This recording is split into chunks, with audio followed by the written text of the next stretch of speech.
Here we are. We're live. This is Journey of an Aesthete podcast. I'm the host, Mitch Hampton, and this is a series I've started called The Funky Friday at 5 because I love funk music, and I even wrote a theme song that I do when I perform alone. But we have I'm so excited about our guest, John Clark, because I love his politics and I love his philosophy. And I have here, see this? Recognize this? That's John Clark in 1992, an illustration. Oh, wow. 92. The Phantom of Liberty. Years. Well, this was a tribute, I think, to Buñuel, wasn't it? Isn't it a reference to the Buñuel film, I think? Well, I'm not sure. I didn't choose the title. I did. So you would know more than I do. But you know the Buñuel's work, the Phantom of Liberty. Yeah, he's I love Buñuel, and that particular film I like very much. I'm not sure what the specific connection was, but I mean I like the concept. Right. I can relate to it. I mean, so I wanted to say that you were John Clark, and you taught for many years at Loyola University in New Orleans. Right. And most recently, you've been doing your most exciting work, Lightning Storm Mind, Between Earth and Empire. And you sometimes write under your alter ego, Max Caffard or Max Roach, like the drummer. That wasn't the inspiration, but it worked out that way. I'm glad it did. And I really love your book, Lightning Storm Mind, because I love your aperçus. And it reminds me of Love's Body by Norman L. Brown and the way it's formulated. And I think your most recent aperçu is It Is What It Isn't. Well, yeah, I actually had a blog that I called It Is What It Is. It's kind of my slogan. It is your slogan.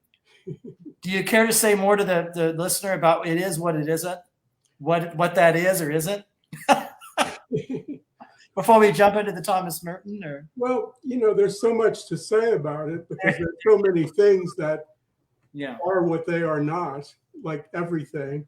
So it covers the entire extent of reality and beyond. But I mean, one way to describe it would be to say it's, some people, when they hear the word dialectic, unfortunately, think in this simplistic cliche of thesis, antithesis, synthesis. In fact, somebody was just asking me about that, just sent me a message within the last 24 hours about, where did that come from? How can people do that? And of course, famously, it's pinned on Hegel, who never used it, although, he used that schema. You will find dialectical developments of that sort occasionally. Yeah. But dialectic goes in every direction. Dialectic subverts everything. So I mean, we could say, thesis, antithesis, anti-antithesis, or anti-synthesis, or synthesis and anti-synthesis. And that's really, that was, I don't want to just reduce dialectic to Hegel, but I mean, Hegel certainly did not accept some kind of closure where things simply become something else. Adorno famously said that dialectic means that a thing never goes into its concept without remainder. There's to use a term that others have used, a supplement. There's always something left over. There's always a phantom, you might say. And there's always liberty. Always liberty and always a phantom, right. There's always a phantom, and there's always the free development of things. They always keep going. So, I mean, that's part of it. Yeah. And if I could just say another thing about it, since I mentioned Hegel, I mean, in a certain way, the most radical dialectician was Nagarjuna, or Nagarjuna, the ancient Indian philosopher of 2nd, 3rd century, roughly, who was the great Buddhist negative dialectician. And he said, he had this tetralemma. Whenever you're considering what something is consider the ways in which it is not, it both is and is not, and it neither is nor is not. And none of those will exhaust the possibilities, because all of them will keep the motion going, because every attempt to objectify, to limit, to contain anything within our categories will always leave this remainder, supplement, excess. So that's, it is what it is, and is. That's what it is. That's what it is. That's what that is. But of course, it's much more than that. It isn't just that. It also is what it is, the rest of the story. Well, did you want to talk, does it relate to the Thomas Merton? Because I read this for the first time. At your urging, you said this is one of the greatest essays of the 20th century. Well, I think what I say is even, that's a rather presumptuous thing for me to say, because I haven't read every essay. One thing I can say. Hold on.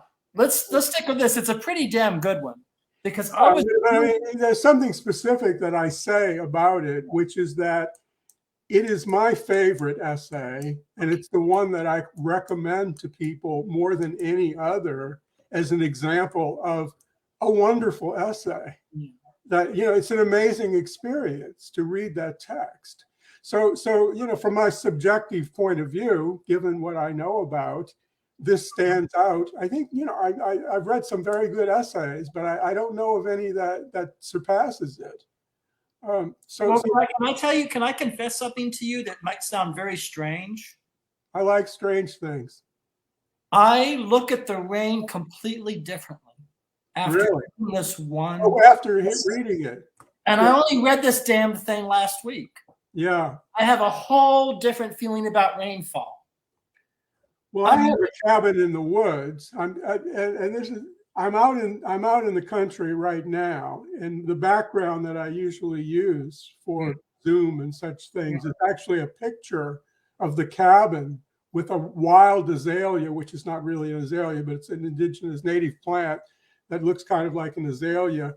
And one of the sad things is that when I started coming out to the woods, we just had this little cabin with no electricity, no running water, no way to drive there. There was no road. You had to cross a creek.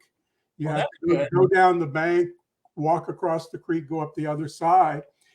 And now we have a house. I'm in a house out here, and I always have so much work to do now. We have fields to take care of, gardens, all sorts of things. And I really miss being out in the cabin in the woods. Yeah. And so I can really relate to his idea of the rain falling on the tin roof and everything being cleansed. And particularly, being out in the woods after the rain passes, the sun comes out, everything glows, everything is bright, everything is so beautiful. Yeah. And also just being in the cabin, surrounded by, that natural phenomenon that the rain is all around you. It's enveloping you. There's a lot to relate to, especially if you've spent a lot of time in the woods. Of course, he says people in the city don't feel the same way. Although, he does say that, but can you hold that thought? Because the first thing he says, and this is the Thomas Merton that I really love. Thomas Merton is a radical politically. The first damn thing he says in the paragraph is people will try to sell the rainfall to you. Right. Right. So it's almost like he's warning that there's a group that would want to do such a thing. There are people the first thing he mentions, right? In the first paragraph. Yes. Well, the title is Rain and the Rhinoceros. So he gets to the point. There's not only rain, there's also the rhinoceros. Okay. So it's an appropriate beginning for an essay with that title. Well, I didn't know that Thomas Merton was an Ionesco fan. I was really surprised by that, because he talks about Eugene Ionesco and rhinoceros. Yeah. Well, he was a very literate, learned person. But then he goes on and he talks about all these things about the rain. Yes. And about one of the things he says about it is that its meaninglessness. He's praising its meaninglessness and its gratuity. Yeah. As gratuity, and it's free. Right. And it's meaningless. Yes. Yeah. Yeah. And you can see where he was going and where he went in his life. This is about the gift. Okay. And you know, one of the great challenges to the world of the rhinoceros is our past, our historic, prehistoric, and historic past, the gift economy. The gift economy. You know, there's a lot about that in here, but also, you know, he was moving toward a kind of encounter between so-called Western and Eastern spiritualities. And of course, he died in India at an international conference on spiritualities, global spiritualities. He died in an accident. At the hotel where he was staying, there was a light that shorted out and electrocuted him when he touched it. It was a terrible tragedy. But he was at a conference on monasticism, East and West, basically. But he was very much interested. Well, he actually did. Let's see. He did a book of Zhuangzi, one of the two, you know, really famous ancient Taoist philosophers, Lao Tzu, Zhuangzi, and he didn't read Chinese, but he read a lot of English and French translations. Yeah, and he did his own version of the text. Oh. But one of the things that strikes me about this passage is that it's so much like Lao Tzu in the Tao Te Ching. I don't know if you know the passage, but there's a. I know. Do you mind if I talk to the audience, because you're a serious scholar of Lao Tzu, and you mentioned him. Well, maybe I'm a non-serious scholar of Lao Tzu. 20 years, but what do you like on Lao? Well, do you want to talk a little bit Lao Tzu before we go? Well, why don't I give you the passage from the Tao Te Ching? Yes.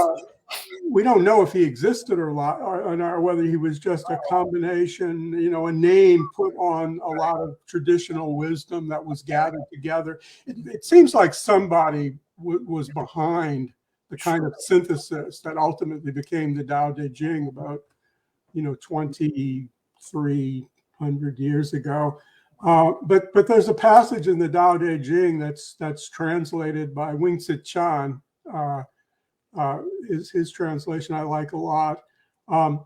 Heaven and earth combine to drip sweet dew. Without the command of man, it drips evenly over all. And that's about the rain. You know, that heaven and earth combine to create the great powers of nature, combine to give us this gift. And it's a free gift, and it's for everyone.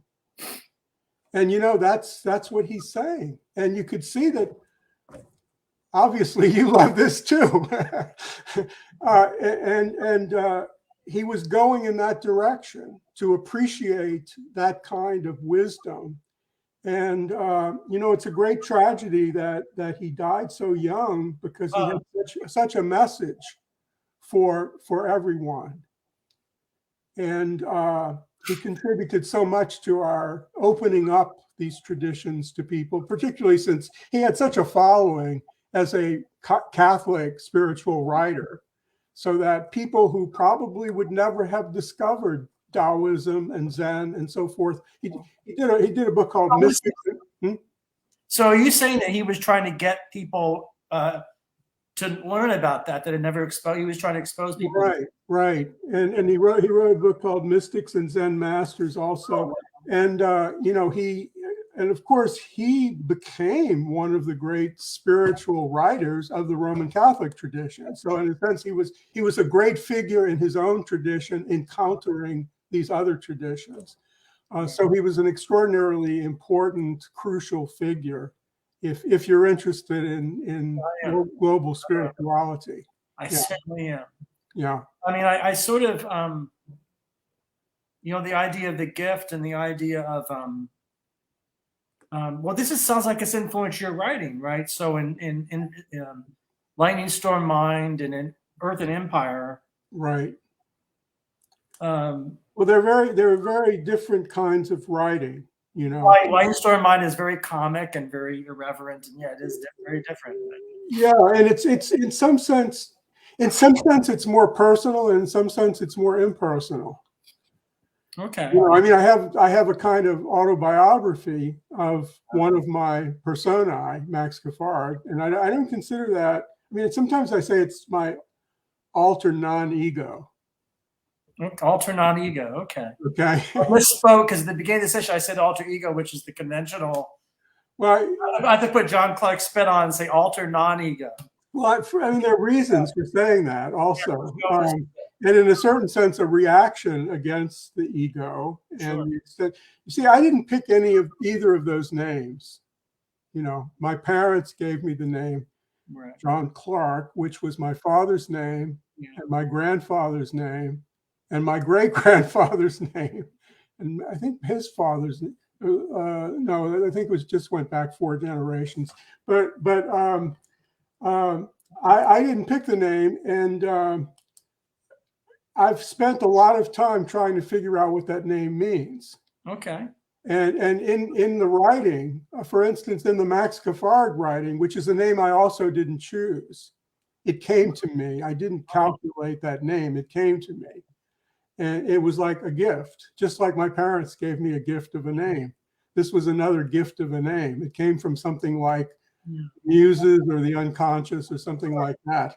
But I didn't think of like what would be a great name or something like that. In fact, it would be a name that I would never have chosen voluntarily. There you go. I really wouldn't. And I mean, for very specific reasons. Okay. In a sense, I would think of it as a little bit like a curse in a certain sense. But that's not a bad thing, because you can learn from that also. Yes, you can. But in the Max Gaffard writing, there's a character. There's a character named C. Yeah. And there's a character named Johannes Clericus. Okay. Which is in a certain sense that other, you know, if you say other ego, that means alter ego, by the way. So the other one might be the alter ego. So obviously it was influenced by Kierkegaard, who has a character called Johannes Clericus in his writing. You know what Cornel West told me once at a conference? I was at an APA conference. I was lucky to go to the APA conference, John, in Boston. He said read Kierkegaard. No, he better. No, deeper and better. So Quine was lecturing. I got to hear Quine give a paper. Okay. Martha Nussbaum. Really? Okay. Well, it was a great Quine. I'm more excited about Martha Nussbaum than Quine. I'm afraid. Of course, sure, she's better. Sure. By the way, do you like her new book on women, or I don't know if she has a new book on them? You looked at it. I don't know about it. I know some of her old books. I don't really know any new ones. So he said that Kierkegaard is my soul brother. Really? Words. And he said something to the effect that the degree to which the kind of Christian that I am, he told me, was pretty closely aligned with Kierkegaard. And I didn't know what to make of that at the time. You know, this was in the 90s. So yeah. Do you see what he's talking about? I wonder if he still thinks that. Oh, you think he's changed in some respect? I don't know. I'm just curious. I mean, in a way, I would not expect him. You see, I think he's someone who has a tremendous ability to relate to human beings, you know, and I can imagine that he would find so much in Kierkegaard that he could relate to. But the question is, you know, would it be so strong that would be sort of a privileged kind of relationship more than so many? I would just have imagined he would have put a lot of other people higher on his list. No. So for Cornel West, it's Chekhov and Kierkegaard. Really? John Coltrane and Duke Ellington. I mean, there's certain people. Okay. Well, and Stephen Sondheim and yeah, those are the people he's into, but I think, again, I don't want to speak for him because it's presumptuous, but I actually think that Cornel West is one of the very few people to blend Christian faith and a real politics, or a genuine good politics. There aren't many. And so I think that Kierkegaard has something to do with that. And you could probably have ideas about that, because people often, well, have you read that book by Rick Roderick's teacher? You know, Rick Roderick, the Duke University kind of celebrity philosopher. He had a teacher that wrote a wonderful book on Kierkegaard. His teacher. Just know he's somebody who does videos, but I don't know about that. Yeah, well, there's a really good book on Kierkegaard, and he was a Kierkegaard scholar, right? And it's something about the Hegel and the dialectic, or something, either or, and there's so you probably have some ideas about that. I don't know. I didn't mean I spoke too long, but. Well, I have a lot of ideas about it. I have a lot of questions, but I kind of like to ask him those questions. Yeah. We need to try to get him on the show. I'd be interested in the way he traces those connections. Yeah, I don't find a lot of people who are inspired by Kierkegaard's politics. You know. Yeah. But then again, I mean, there's that tradition of a kind of existential Christianity. Sure. I would imagine people like Paul Tillich are probably important in Cornel West's history, and others. Dietrich Bonhoeffer might be an important figure, and so there's a tradition there that develops. Yeah. But Kierkegaard is such in a sense, an isolated person in some ways. Well, the breakthrough that I had about the rain is that I was I'm autistic. I don't know if I ever told you this. That's a whole other. Nope, I didn't know anything about it. A lot of my problems with the rain were the darkness of the sky. Mm-hmm. In a very stereotyped way, it would lower my mood, and I'd become very depressed every time it rains. Oh. And I've always had this problem, right? Until this essay. Yeah, well, I mean, I read this feeling. That's a very common human feeling. Right. So many cliches about the sunny side of the street and all that. Yeah, but see, but that's all, to me, bullshit, actually. And I didn't realize it was bullshit. I mean, yes, sun is beautiful. Again, I love the summer. I love beaches. But here's the thing.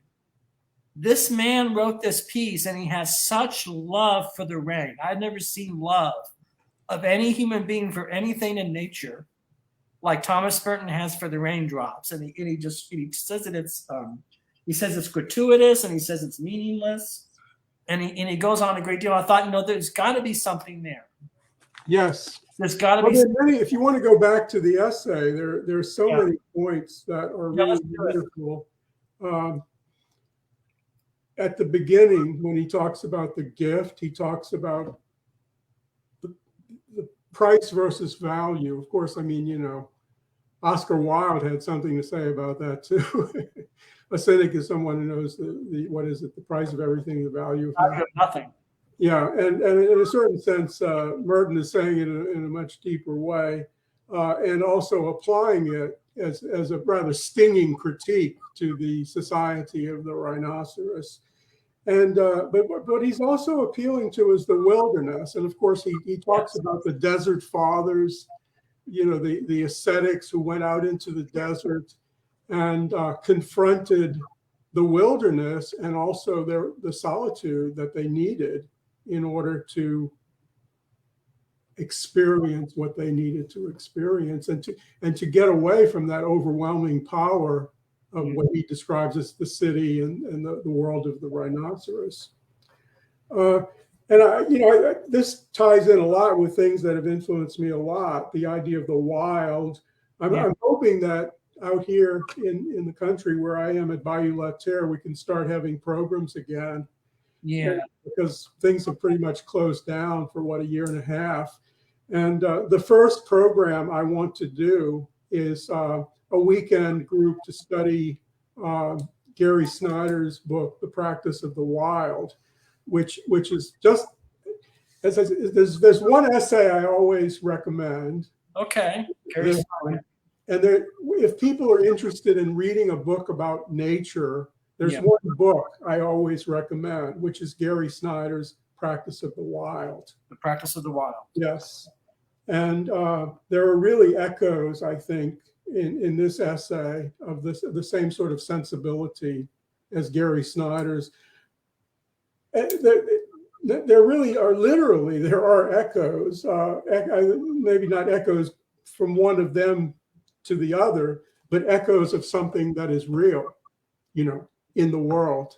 The world is another thing we have to talk about. I hope we talk about the world, because there's something very important to say about the world.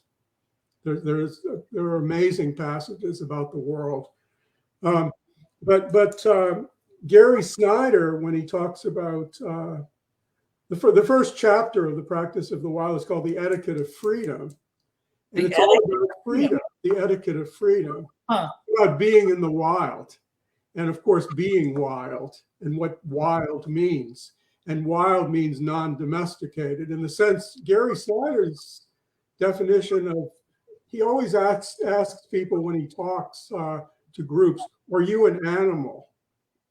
And people think about it. I don't know if I want to say it. They have to admit it in the end. I mean, we are a species. But then he says, are you a wild animal? And people then say, oh, I don't know if I want to be a wild animal. And then he breaks the news. There are only two kinds of animals. There are wild animals and there are domesticated animals. And that's what Merton's essay is about also. Oh, it is? Okay. Yeah, it's about the rhinoceros is the domesticated animal who has been molded by that society that he's describing, that he ends up with this at the end, where he says, yet even here the earth shakes, over at Fort Knox the rhinoceros is having fun. I mean, he's talking about the military exercises and so forth. Of course, Fort Knox stands for gold also, right. Wealth. It stands for capitalism. It stands for the state. It stands for militarism. And that's the world of the rhinoceros, of the domesticated animal.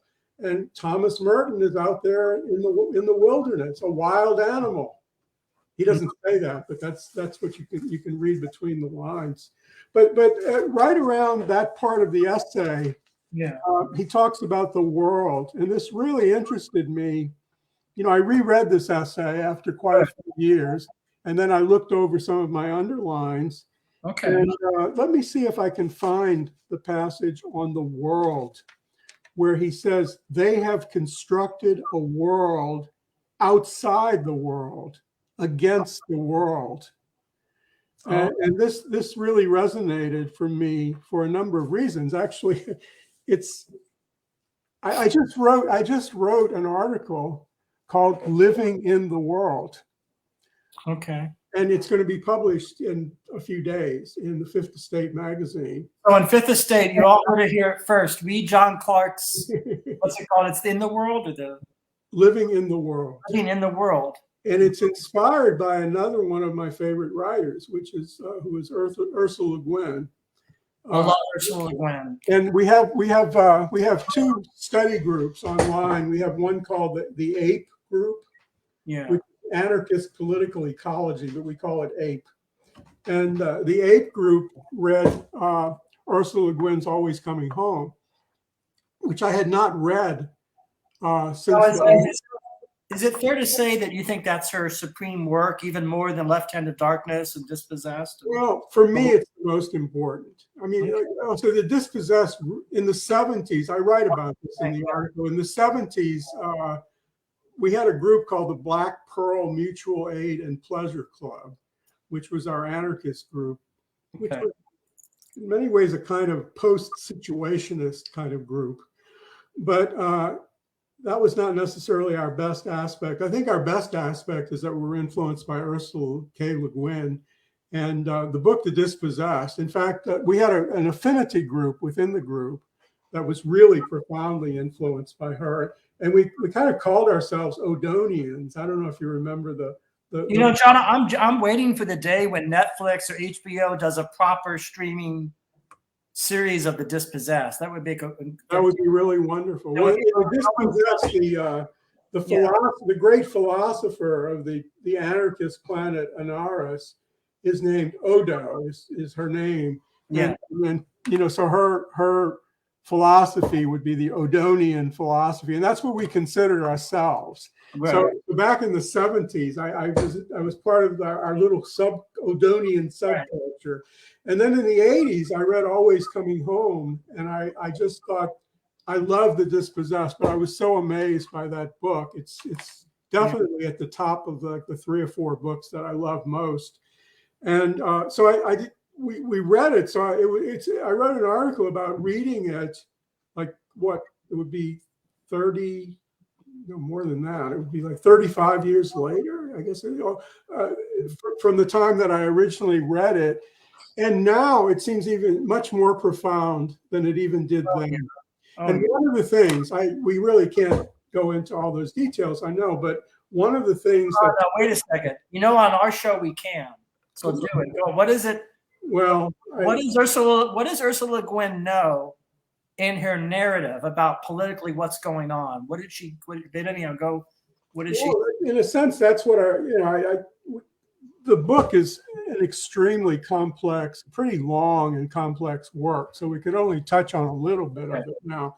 But one of the things that she talks about is that a little bit of the plot. This is sometime in the future after so-called civilization has collapsed and people have become tribal. But there's still a heritage of the past society, which is partly disease and destruction, so forth.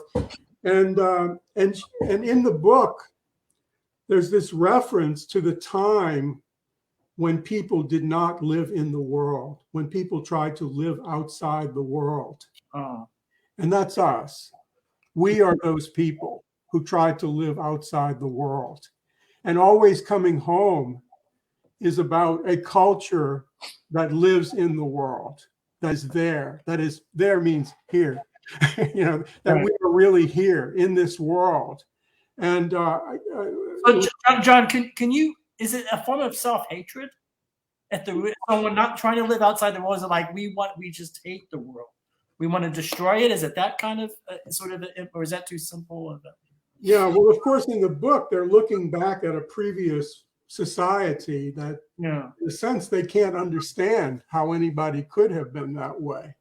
So it's really a question, you know, why do we live outside the world? And that's why I've written other books besides Lightning or Mine that are more analytical, you know, philosophical and so forth. And I've tried to develop a theory that I call a theory of social determination and spheres of social determination that answer the question, why do we do what we do? I mean, why is society organized the way it is? And my answer to that keeps getting more complex because I keep finding things out about what I left out. But right now, minimally, I talk about the fact that there's a social ideology, there's a social imaginary, there's a social ethos, and there's a social institutional structure. And the thing that I'm also getting more interested in is a kind of, we could even call it a material base, but it's the physical, chemical, biological matrix, you might say, of all of this, which interacts with the institutional, ideological, ethodic, and imaginary dimensions. So it's a little complicated, but I think you have to look at all of those to see how culture. You have to look at. You can't only look at. You have to look at the ecology. You have to look at, in a sense, the sociology of the world. You have to look at the biology of the world. You have to look at. You have to have a kind of social psychology in order to understand this also. So that's what I'm working on in the next book. John, may I ask you some questions about that? So not living in the world is it akin to what some people call sort of denial in the pop psychology sense, or is it akin to, again, I can kind of obviously be part of it. I mean, one of the things that has influenced me is that this Lacanian distinction between denial and disavowal. Denial and disavowal. Zizek harps on that. Some other people do, and so I think denial is more than pop psychology. I mean, it really is. Freud came up with it. There are defense mechanisms, protection, and so forth. Denial is a real thing. Yes, of course. And it's worth a lot of analysis to see how we deny. But then what I'm asking you is it connected to denial of the world, in the sense you're wanting to not be in, or trying to run from the world? Is that, or run from responsibility? It's not something you can answer in a few seconds, because you have to look at what's going on in all of those spheres. Okay. But if we live in a world, for instance, just to take the social ideology, we have a social ideology in which production is so important, in which consumption is so, particularly as capitalism has developed. Yeah. We've moved, in a sense, from the society of production to the society of consumption. You always have to have both. I mean, obviously they're dialectically interrelated. And you also have to have distribution, as Marx went through all this in the supply chain and elsewhere. But we have moved into a world in which the ideological world and the imaginary world is more obsessed with consumption. People lament the decline of the work ethic and all of that. Well, it's partly because people are obsessed not with working, and of course they share, in a sense, the utopia that Marx and the capitalists both shared, which is we want a world in which the machine gives us everything that we need, and we can spend most of our time in leisurely consumption. And so this is the world that we live in part. I mean, I'm not trying to give you an exhaustive description, but if you just think about the imaginary world that we live in, the institutional world, where are we?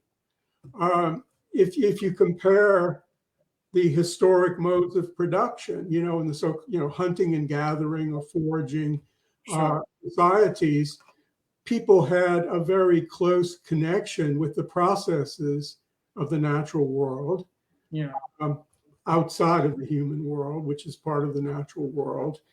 And not only that, but their whole imaginary universe revolved around that. I mean, what are the great myths? What are the great symbols, images? They're about birth, life, death, regeneration, rebirth. That's what they're about. Yeah. And of course, the gift economy was an economy that mirrored the economy of nature, which is a gift-giving economy, a circulation of gifts. So they lived in a certain imaginary universe, a certain, we can say ideological or, really philosophical universe. They lived in a certain ethotic universe that was the world of practice, the world of habit, the world of everyday life. Yeah. And their institutions, well, what were their institutions? Their major institution was a big extended family, which included other species and so forth. So you can see that they were living in the world.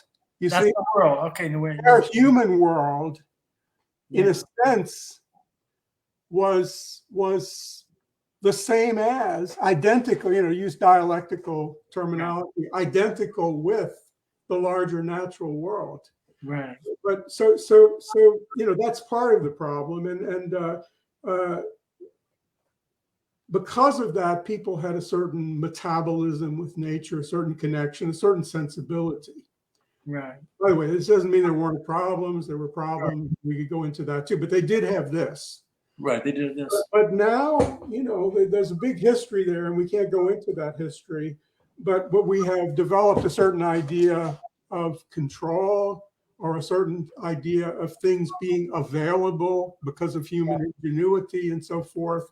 We as I said, when we used to come from 1990 to like 2014, Yeah. We had to cross a creek here to get to the cabin, and if we wanted water, we had to bring the water in and so forth. And we knew that water didn't just come out of a faucet, even here, But we live in a world in which people, think meat is something that is wrapped up in doesn't run around in the woods.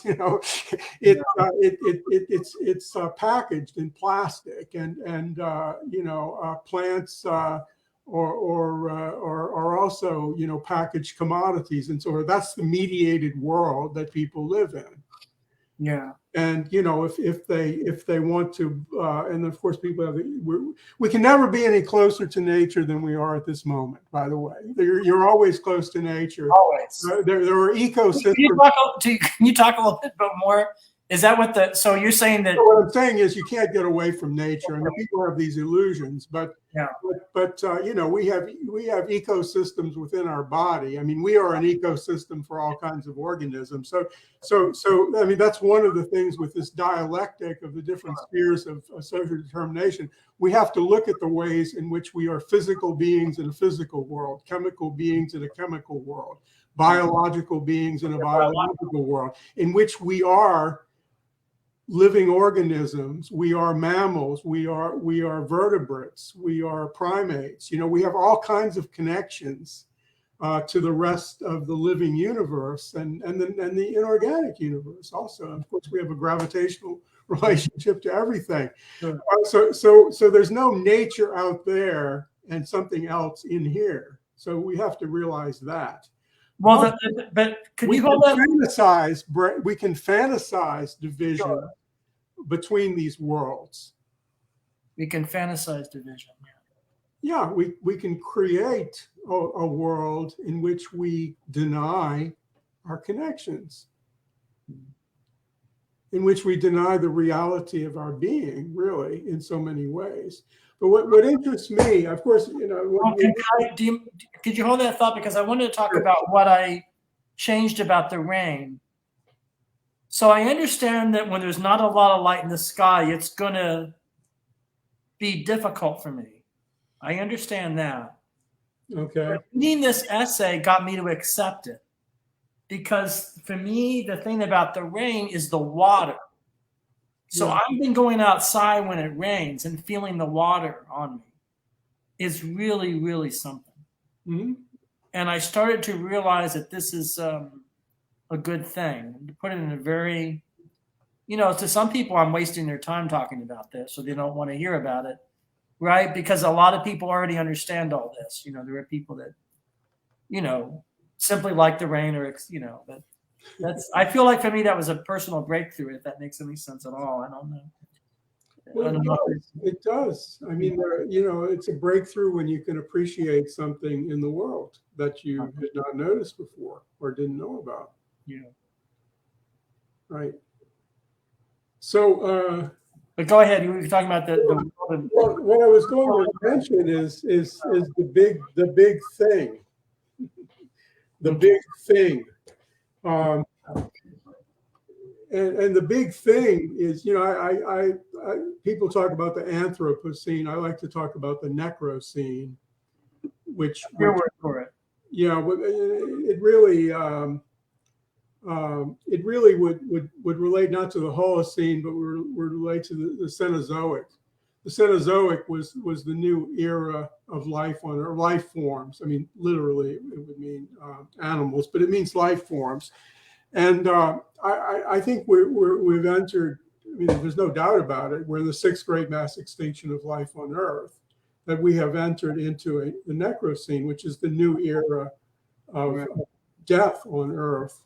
Yeah. And that's the big news. When I was teaching at Loyola, and sometimes when I meet with groups now, I mentioned to my classes that there's one thing I'm going to tell every class at the beginning of class. We're in the 6th great massive extinction of life on Earth. Yeah. And a lot of my students said, they had been through 12 years of primary and secondary education and maybe a year or two of college, and no class that they had ever really focused on where we are in geohistory. in that sense.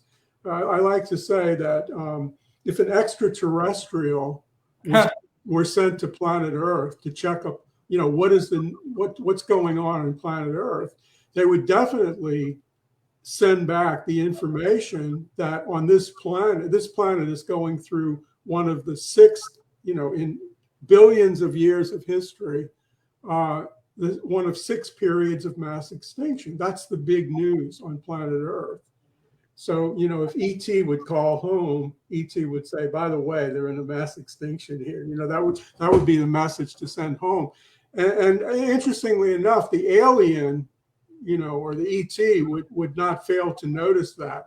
But my students went through an educational system that didn't really think this was worthy of extensive discussion. Now, I'm sure things are beginning to change now. Sure. But for decades, this is the experience that I found.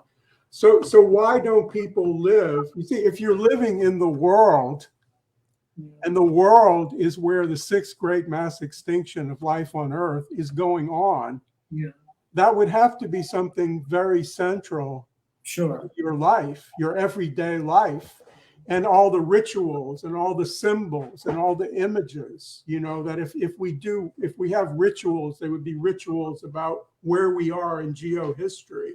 And this overwhelming loss of life on Earth, and but that's not. It's a marginal thing. Of course, one thing that's kind of interesting is people have an easier time beginning to talk about climate crisis than mass extinction.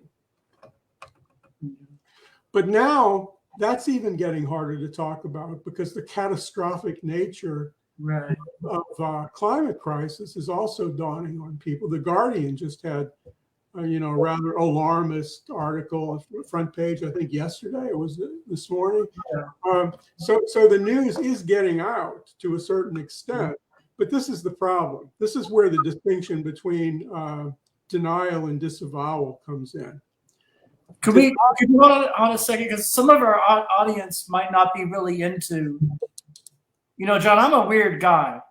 Okay. But because when I was a teenager, I was reading Jacques Lacan.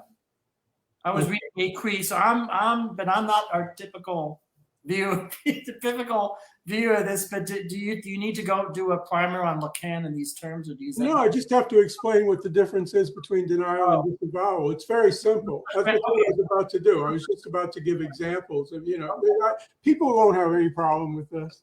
Okay, well, go ahead. So denial is this defense mechanism in which someone just can't think about a certain topic, or they actually, ultimately rejection would be the most extreme version, that they really can't think about it, or they say it's not real or something like that. So, for instance, there are still people who say that the climate crisis is not real, or it's just something with sunspots, and it's not really a terrible tragedy. It's a normal thing. They really deny the reality of the problem. But an increasing number of people do not deny it. Okay.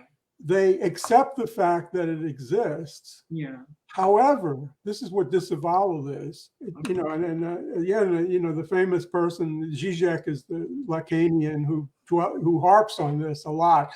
But that whole tradition, carries forward this analysis. He likes to quote the French phrase "Je sais bien, mais quand même," which means I know very well, but nevertheless. It's like in fetishism. If somebody is, just to take some typical foot fetish, shoe fetishist or something. Oh, I know it's a shoe, but nevertheless, I act as if it's something, it's much more powerful and sort of in a shoe. So there's certain in certain psychological phenomena, people know one thing, but they act as if they don't know it. That there's something else going on, and this is what disavowal is. So I can know that climate crisis is severe. I can know that if the global temperature goes up 2 degrees centigrade, or even 1.5 would be pretty disastrous, but it's headed toward 2 or 2.5 or 3 or something like that. Just extrapolating from where we are, we're going to go way over 1.5. But so they know that scientists have said that we could basically have a collapse of ecosystems. We could have deserts all over. We could have a collapse of the human population. Mass extinction could accelerate vastly. So it would be a global ecological catastrophe on the scale that the human race has never experienced. Right. Okay, so they can know this, but act as if they don't know it.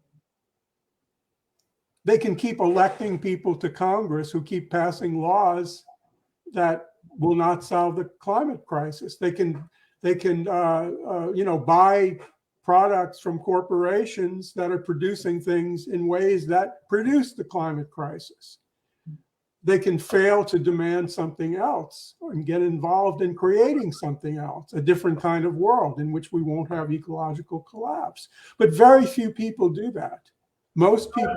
Can I ask you a question? You and I consider ourselves anarchists, right? More or less, right? Oh, I consider myself more than an anarchist. I'm much about many things, but among those things, this is the first time in public I've identified that about myself, just like I've been talking about my autism. But to someone that's not really politically, like let's say somebody really believes in the state and thinks, or what? So what would you say to somebody that never thought about what is anarchism? If you could, is that a? Well, it's a good question, but this other question is kind of big that we haven't really exhausted, because it seems to me that let's say if you're either an anarchist or a statist, if you're not disavowing, you have to come up with some plan of either how your state or your non-state organization will come to terms with this. Right. There's another question about which one is best able to come to terms with it. But I mean, the question I'm pointing out, in a certain sense, what I'm saying is, let's not change the subject until we've really thought about how bad this is. And whether you're an anarchist or a minimal statist or a classical liberal or a conservative or whatever you are, if you're not thinking about how your approach can solve this problem, basically you're sentencing all your great-grandchildren to death, something like that. Not to mention all the species you probably don't care about. And I'm hoping that people will not want to sentence their great and great-grandchildren to die in a global ecological collapse. And I'm hoping a lot of people would not like to see millions of species go extinct because of global ecological collapse. But I'm thinking, if people care about future generations, and the bad things are not going to wait 3 or 4 generations, they're going to be happening soon. But within a couple of generations, the projections are extremely frightening. But John, I wasn't changing the subject. I was just trying to see a connection between. Well, I didn't say I didn't want to go there. I just wanted to make clear, slow down a little, and just focus on how serious that question is, and because I think we need to challenge ourselves to take it fully seriously and think about what we're doing or not doing to come to terms with it. But okay, so anarchism is a big topic. I mean, just like the word freedom is, right? People use the word. Yeah. So one of the things I did in this book, The Impossible Community, that came out. I mean it right now. 7 or 8 years ago. Well, a new edition is coming out very soon. Good. PM Press is putting out a new revised edition, probably maybe in 6 months or something like that. It's being indexed right now, and the proofs are going to be corrected completely soon. So in that book, I did 2 pretty long chapters on a theory of freedom and a theory of domination. That's right. So it's something we have to take very seriously to think about what we really mean by freedom. It's also the reason why saying what anarchism is raises certain complex problems. I'll just mention something that's kind of strange. Please do. There was a professor at Loyola for many years. I don't know if he's still there. He probably retired, but named Bill Barnett, who was an anarcho-capitalist. And he, in fact, one of the leading, big anarcho-capitalist economists. I'm sorry, not Bill Barnett. He is too, I think. I forget Walter. Anyway, I'm giving you the wrong anarcho-capitalist. I think there are about 3 of them in the Loyola economics department, and so they have this award. Like every year, they give some award to a professor called the Dux Academicus, and they gave it to me one year and him the next year. So they gave it to 2 anarchists, but like one left-wing anarchist and one right-wing anarchist.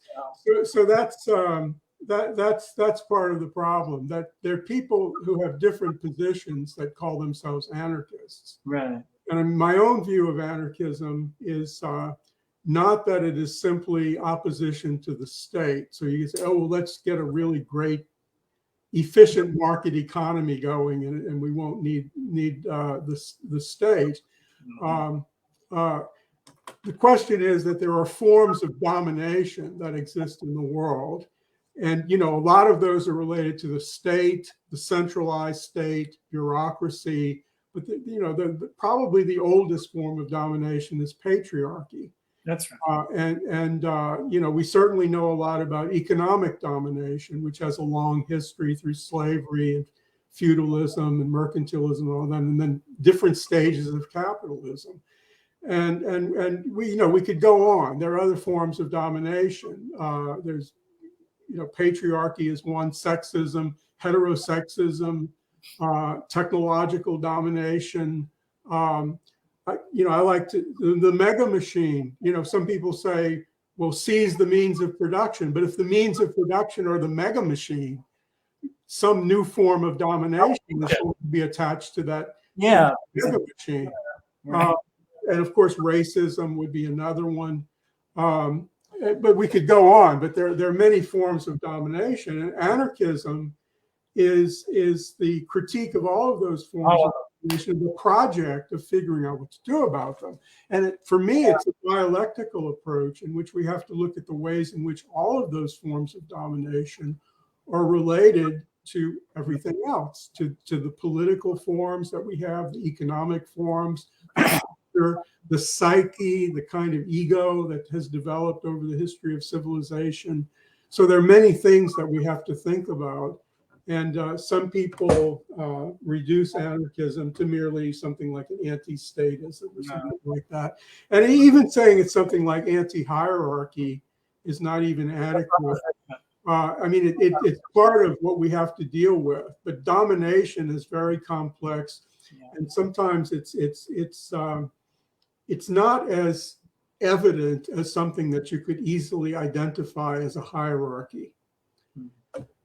So that's the beginning of an answer to John, that's the best answer, because a lot of people get hung up on definitions, and you just gave to me what the best definition of a true anarchism is, and that's what I identify myself as anarchism, without getting into all these side conditions, right? Side conditions like we need. Right. Yeah. Well, one problem with the word anarchism is it just gives you part of the story. It's the arche, which is arche, of course, is was the word for principle, but it meant a kind of rule, and it also meant a kind of origin, which had the prestige of an origin. And in a certain sense, it's an attack on the idea of that anything really has a beginning, an origin, everything. I mean, in Buddhism, for instance, there's the idea of paticca samutpada, or dependent or origination, or conditioned arising. There are a lot of ways of translating, and also the idea that everything is empty. which means empty of inherent existence. That you'll never find the explanation of something by looking at its self-contained substance or essence or anything like that. You have to look at the ways in which there's a whole, you know, like in Indian thought, there's the jewel net of Indra, in which it's like this web throughout the universe in which there are all these jewels reflecting each other. And you know, in dialectical philosophy, everything is internal to everything else. Every internally, right. Well, I really love this idea. You and I talked about the other day, I think, principles. What was it? Principles and powers. Well, principalities and powers is one of the chapters in the book. It comes from the Bible, by the way. Really, to me, this really stupid idea, to me, it's always seemed stupid, the idea of beginning and end. Right?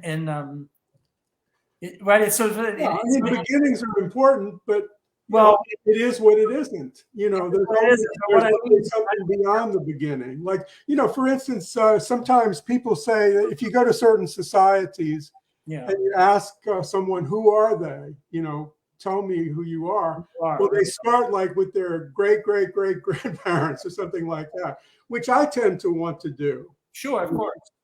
Because, for instance, I very much identify as being from New Orleans. That's right.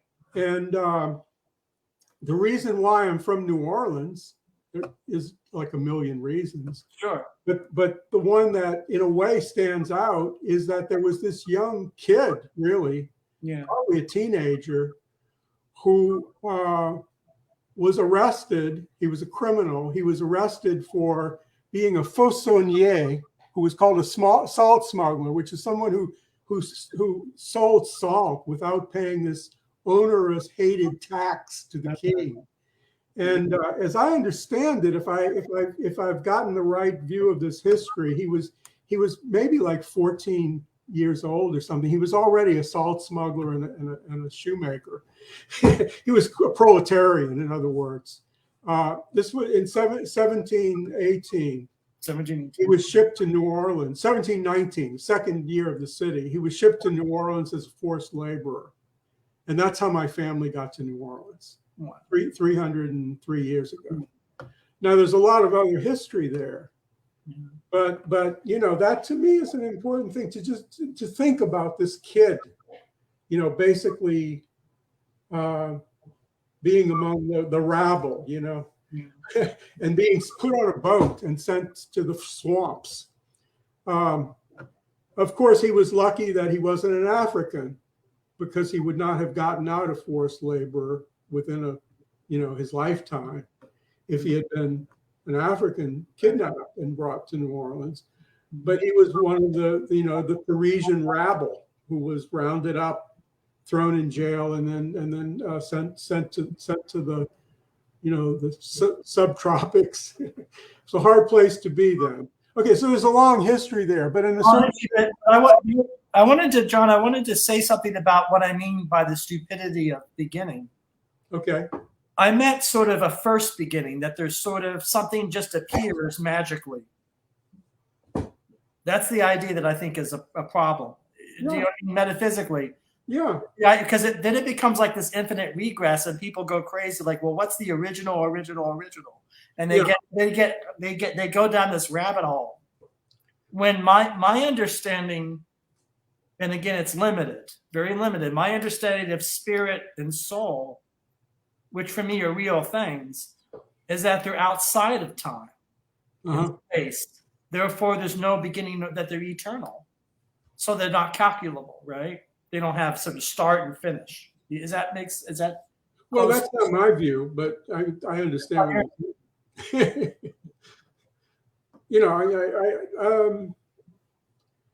I mean, in a certain sense, my view is it is and it isn't. Isn't, right. I wouldn't make that. I mean, I really am influenced a lot by Buddhist philosophy, and also a lot of things, science and so forth, that I think is in accord, in which everything is constantly changing. So that in a certain sense, about beginnings, Yeah. This would be my dialectical view. Okay. That there are no beginnings. Right. And there are nothing but beginnings. Okay. Right. I mean, this is not some joke. Right. I mean, Oh no, it's serious. It's serious. this is really the analysis, because Absolutely. on the one hand, Yeah. when you start trying to put your finger on something or objectify something or understand it, once you try to understand it, you find you can't understand it without something else, so there's no place to begin. That's right. On the other hand, every phenomenon is new. Yeah. Right. Everything that you experience is completely new. And in a sense, it's nothing but beginnings. But I really think that makes sense. When you look at beginnings that way, that's very different than what I had in mind. Well, right. That I was calling stupid. I was talking about something very different. I was trying to describe something that, yeah. I understand, but what I'm saying is you can look at things in different ways. Right. And in a certain sense, it makes sense to say there are no beginnings and there's nothing but beginnings. Yes, that makes the most sense to me. Yeah. Just like the beginning of me liking the rain. I don't know what it holds for the future, but I'm going to be a different person. And when it rains, I'm going to want to go outside more. When normally I would want to be far away from it, get me inside. No. Yeah. So I don't know. Well, there's so much there to think about, and I remember when I was a graduate student, I had an apartment in the French Quarter, which was a great thing. Didn't last long, but for a few years, I had that experience of living there and studying philosophy. It sounds like an ideal world. I wish I could go back in some ways, but I remember certain nights it would begin to rain in the French Quarter, and I remember walking through the streets and just there's street lights. It's a very traditional city there. It's not like the transformed city, which is often devastated and so forth. I mean, it's very dense. There's a lot going on. Right. And walking through the French Quarter with a lot of lights. It was dark, but with lights coming from various directions, and watching the rain fall through this refracted kind of light, I just thought was so beautiful. That doesn't mean I did. Other times I was waiting for the rain to stop. Sure, I get it. But it all depends. There are a lot of nuances of the world to pay attention to. Sure. There's a lot to find there. And I have to admit, I've often felt very sad at dusk. Dusk. Yeah. That's a very common feeling to me. Mm-hmm. And I've done a lot of bike riding. There's a big park in the part of the city where I live, and then there's the levee, and you can ride along the river and so forth. And I always liked doing my bike ride before the sun started going down. Now, looking at a great sunset was another thing, particularly over the river, because the river is about a mile wide. So you can see a beautiful sunset over the river. But then when it starts getting darker, it affects my spirit. And, it's as if, we've lost the sunset for one thing. I have to wait a while for that to come back. And I mean, I'd prefer the night, to I do. Dusk. I very much, me too.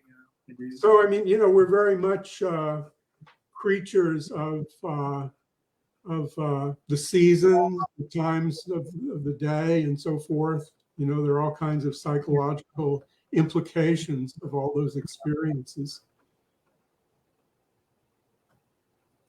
So, anything else? John, did you want me to play some music for you in as a tribute to you? A tribute? Wow. That would be nice. Because I do. I'm real curious what you would pick. Well, I improvise music based on the feeling about the person. Oh, it's your own music. A portrait of you in music. Oh, wow, that would be great. So I'm going to do that now. And I don't know, again, it's not prepared, but and tell me if you see something of yourself in it. I don't know. Well, I'm really looking forward to this. Yeah, let's see. I took off my shoes and, you know, I don't know.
Oh, thank you so much. That's wonderful.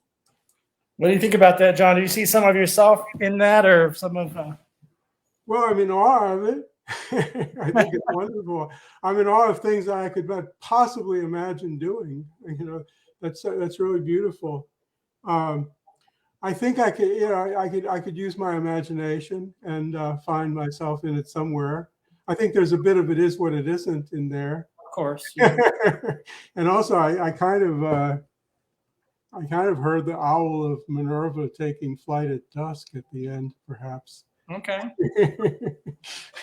Anyway, I really love it. Thank you. Maybe something will come out of it because it's going back further in time than I normally go in my music. That's because that's going back. That's almost ragtime period. So that's even further. Well, some of it did sound like it, which also was really wonderful. I normally don't. It's in my toolkit, but I don't normally go there to the extent that I did here. And so I don't really know. Maybe it's you talking about New Orleans. I don't know. But, okay. Does it have a name? No. John Clark is the only name. So, because I said portrait. I think it's better than the name. Maybe it needs a name worthy of its quality. Well, I mean, I'll give it. I really appreciate it. You said you like my son's paintings. Very much. Sometimes he gives me a painting like some of these that are up here. And I have some really wonderful ones at home in the city. And I'm always so grateful because I could never imagine, he has his own unique creativity. So it's always such a wonderful thing. What's his name? His name's Jeremy.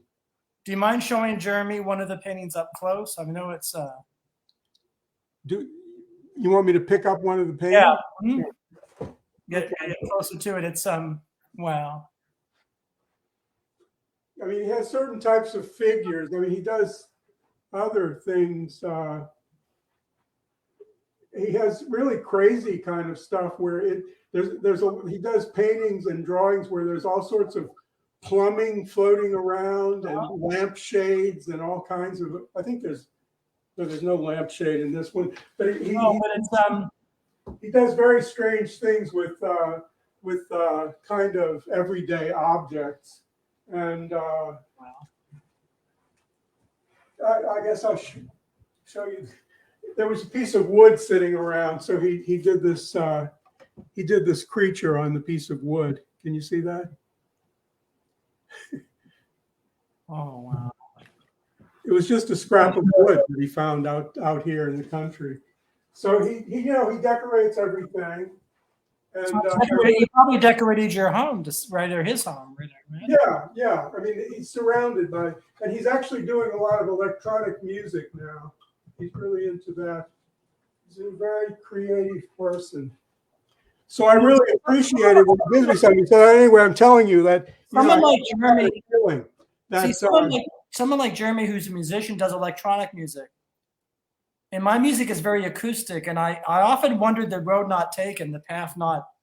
I often wondered, what if I had gone into synthesizers? I never did it, but I always respect and admire people that have chosen that, because it's it's like a different. Because I like for a long time he played the guitar and then the banjo, and then he decided he really in the last few years really got interested in electronic music. So it's the sort of thing people can always decide to do. Anyway, I feel sort of like when he gives me a painting, you're giving me something that I'm in awe of.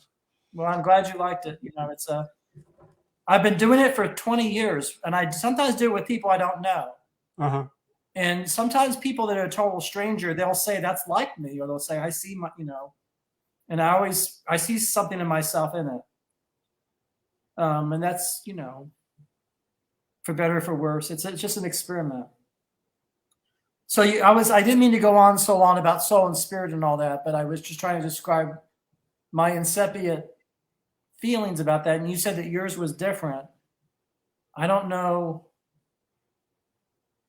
I guess I was really influenced by reading Suzuki Roshi at the age of 13, and I sort of followed along in his.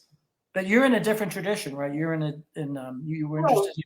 I'm not really in a tradition in a really strong way, but obviously in the Zen tradition, I'm more influenced by Rinzai.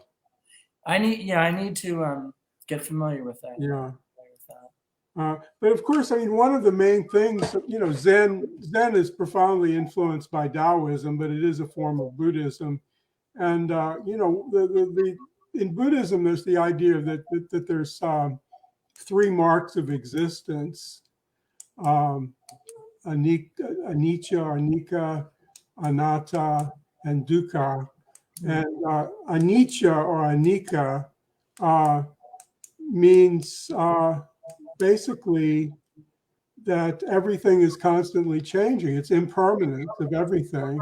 So in that sense, the eternal is only, it doesn't mean something like it's around forever in Buddhism. If there's a conception of the eternal, it's a different kind of thing, because Buddhism has this idea of no separate selfhood, of suffering. Suffering comes from attachment and so forth. And we have to come to terms, with all three of those. We have to come to terms with the impermanence of everything, with the fact that we have no separate selfhood, and with the fact that we will suffer if we try to cling to things and, have this, it's described as a kind of thirst, that, unquenchable thirst for things. Craving is probably the best word for it. Some people say desire, but there's nothing wrong with desire in some, generic sense. It's this craving. It's not that we desire things, it's that we have to have things. That's the problem. And so that's, and the other thing is that in a certain sense in philosophy, I'm kind of on the other side of the spectrum from Plato, who was, the great figure. And when I read Plato as if I'm reading sacred texts. I mean, that it has that meaning to me, that this is just so important and profound and so forth. But I disagree with a lot of it, and particularly the idea that he really did have a kind of craving for the eternal. But he was also a self-contradictory thinker. So you find other things in Plato, fortunately. John, can I ask you a question about your experience teaching? So I know that you've taught a lot of students. Have you had an experience where a student is resistant or doesn't see the beauty or goodness of Plato? I don't know, like the Credo or the Apology, maybe you're teaching it. Have you had an experience where a light goes off and a student sees starts to get it? Like, does that happen, or when you're teaching something, or it could? Well, I mean, I've seen so many different reactions to philosophy, and I think basically all I can say is some students have a great respect for the profundity of things that they read. Yeah. Other students are kind of annoyed that, particularly I taught at Loyola, where when I first went there, there was a 12-hour philosophy requirement. It was reduced several times. I think it ended up as like 2 required courses, and there was one that was split between religious studies and philosophy. But a lot of students were kind of annoyed that they even had to take a philosophy course. So they were not really receptive. No. And then there were a lot of students who had just a vague interest, but not really a deep appreciation. So it seems to me there's a whole spectrum. I just saw so many reactions. Yeah. I would not say Plato was the philosopher that students got most excited about, though. Yeah. Well, I don't know. I mean, I sort of, I don't. What do you think about that? So Plato is somebody who I disagree with a lot. I rolled my eyes when you mentioned Plato. But if somebody said, Mitch, you must go now read some Plato, I would enjoy myself. Like, there's a lot of worse fates that could befall me than reading Plato. Definitely. And I thought, well, you right now. You know what I mean? So there's something. We should be moralistic about this, and tell these students, do you know all the people who were starving somewhere, and here you are, like sitting in a university in an air-conditioned room and studying great ideas that you can either take them or leave them, but why don't you just give them a chance? Something like that. Sure. But I mean, that never works. to use that kind of guilt trip. What you have to do is try to get people excited. I mean, in a certain sense, sometimes you can get them more excited by like telling what people, in the class, why you don't like Plato. And they, I don't like Plato either. Yeah, that's fine. Yeah, that's right. But I mean, I hope people would just, as in a certain sense, sort of like when you have classes, the Bible is literature or something like that, where people who, like, say, aren't religious, but maybe they could appreciate it as a great work, of the history of great works. In the same way, somebody might not really care about developing a philosophy, but maybe they can understand that these are very beautiful writings, and that there's a lot there. That's what my podcast is about, Journey of an Aesthete. And so I just wrote a piece for December about, I'm interested in this idea of unconditional love. Yeah. And you talk about that. I think I saw, did you want to talk? Because I remember you take that kind of seriously, don't you? Well, yeah. And in fact, I'm working with a recent graduate from Cork, Ireland, University College Cork. Cork, yeah. I was on his dissertation committee, and he wrote, basically he did work on his dissertation, but he's writing a book on the politics of love. Wow. But he's getting into the philosophy because he goes into like the 4 classic forms of love and how this relates to politics and so forth. I'm very happy to be working with him on that. I'm very interested in it for many reasons. For instance, in ethics, we were talking about Martha Nussbaum, who's famous for the human capabilities approach in ethics, but it's part of, she comes out of the Aristotelian tradition. And all of that kind of ties in with the ethics of flourishing, which I think is very important, particularly if you're interested in ecological ethics. And then there's also the ethics of care, which feminist ethics really popularized the conception of the ethics of care. And I think my own view of ethics is really a kind of, by the way, those are not a thesis and antithesis, but I do think that you have to have a kind of synthesis between the ethics of flourishing and the ethics of care. In a certain sense, why do you care? Because there is a good that you care about. The good, of course, is the experience of beings and the development of the beings and the unfolding of the possibilities within beings. So it seems to me that really this is very much about the concept of love. There's all these, there's eros and there's agape and so forth, philia and storge. I remember when I first learned those. Okay. You can do something with all of those, because I think of course you can. All of them can be developed in many ways, but all of them can also have limitations if they're not developed in certain ways.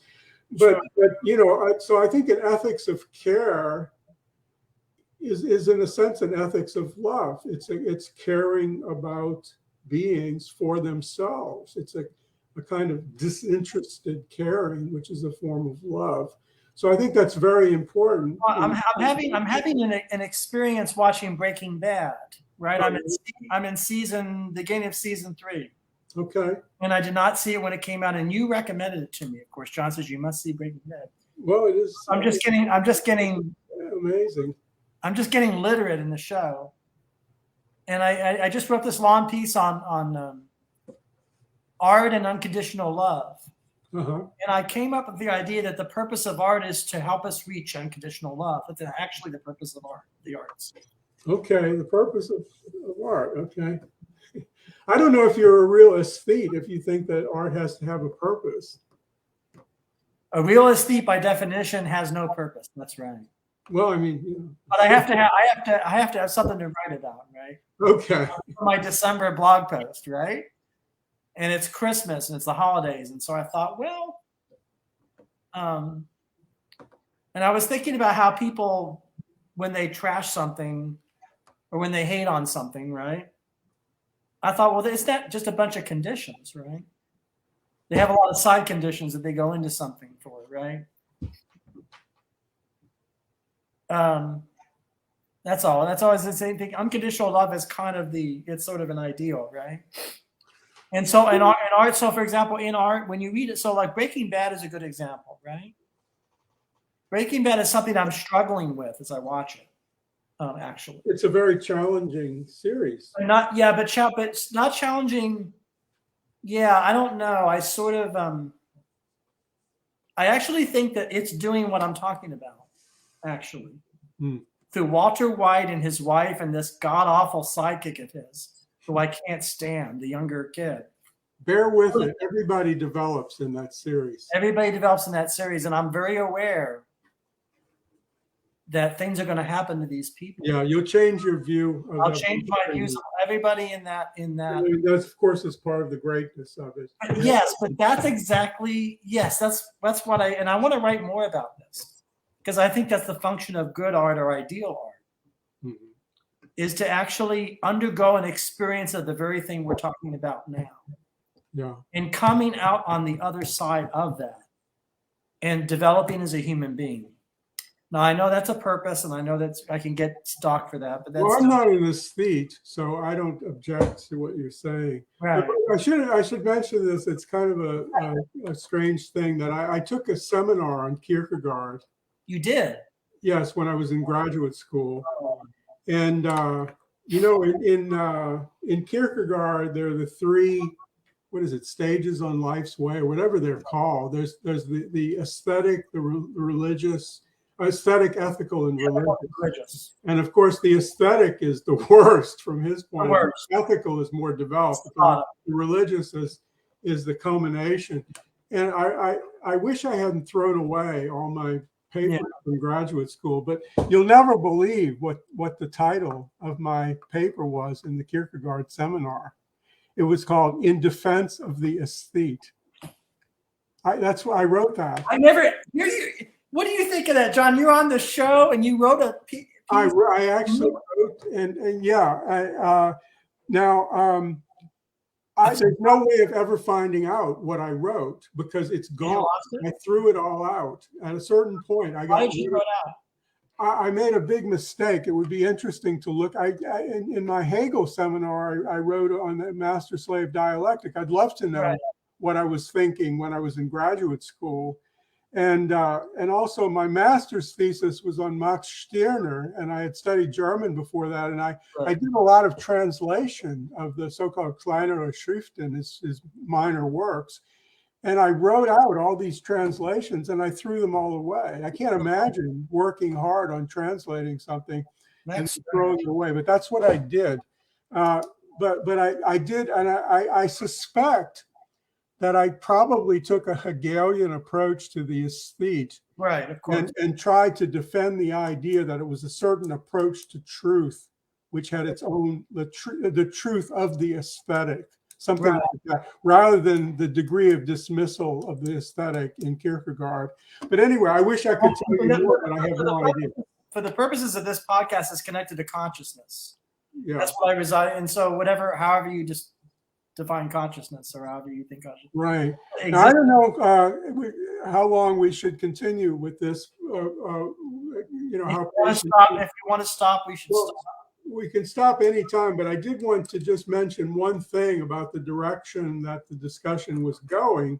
Okay. Which is that my last book was called Between Earth and Empire, but the subtitle was From the Necrocene to the Beloved Community. Yes. So the concept of love was in the subtitle of the book. And there are a couple of things that really influenced me. Not that I wasn't going in a certain direction, but in 2005, we had Hurricane Katrina, and I was in India with our summer study program. I was actually setting up our summer study program in Dharamsala. And I was there with the people who do the program, but mainly with Tibetans. We work with Tibetan refugees in Dharamsala. And I had this experience of being with the Tibetans. I wrote about this in the book. When the hurricane really devastated the homes of most people in my family, and my family was scattered around the country, and my son was missing for weeks and weeks, and I didn't know what happened to him.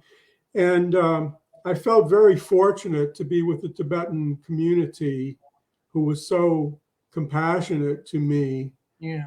And I learned a lot about, for instance, loving kindness meditation that they do in their practice of compassion. And then I came back to New Orleans with great difficulty at that time. You weren't even supposed to be able to get into the city.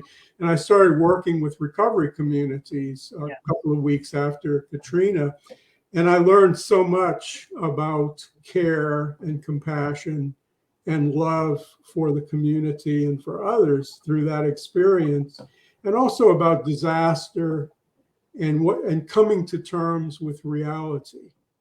The world. So that was a big turning point. And then also I went through a number of years after that. My son, who was having very serious problems with drugs and alcohol and getting in a lot of trouble, and who had actually been in prison after Katrina, and nobody even knew where he was because there was no legal system. There was only a penal system. And he lived with me for a number of years when he was going through the worst years of his life after a hurricane.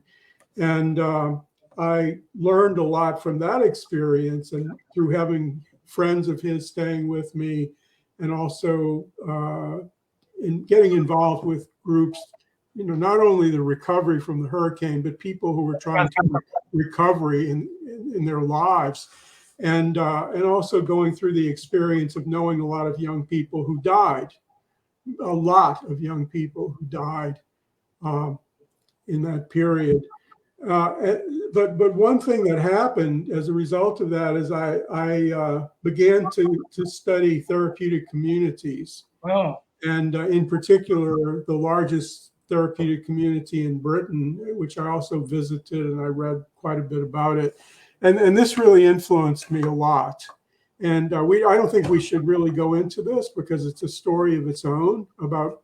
Well, John, I wanted to request that you come back and we make this a series. How do you feel about that? Well, that would be good, but I just wanted to mention that this community, which centers around a church, actually, it's called Christchurch Deal. Deal is a port city in England. And what I discovered about the community is their practice is basically unconditional love. And I really discovered a lot about the transformative power of unconditional love. First, one of the founders of the community had done a master's thesis and a dissertation. So this was like 300 or 400 pages of material on the community, including extensive interviews with people in the community. So I read all of that, and I spent a few days interviewing people, meeting people, spending time with them.